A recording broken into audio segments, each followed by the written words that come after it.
Hi hello viewers, welcome to my channel. இன்றைக்கி parachute ayurvedic oil அதை பற்றி தான் நான் சொல்ல போகிறேன். இந்த பேராசூட் ஆயுர்வேதிக் ஹேர் ஆயில் ரொம்ப நல்லது.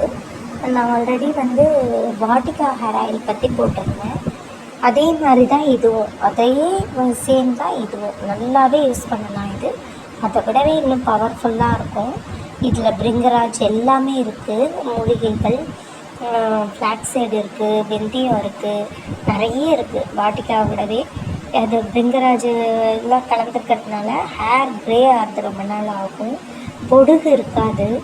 உங்களுக்கு all in one hair oil. இது சூப்பராக யூஸ் பண்ணலாம். மற்ற ஹேர் ஆயில்ஸ்லாம் வாங்காதீங்க. ஏன்னா அதெல்லாம் மினரல் ஆயில் கலந்துருக்கும். வாட்டிக்கா ஒன்று நல்லது. Next parachute ayurvedic oil. இதில் கோகோனட் ஆயில் எல்லாமே கலந்துருக்கு. பெஸ்ட்டு 2 ஹேர் ஆயில் அப்படின்னா இந்த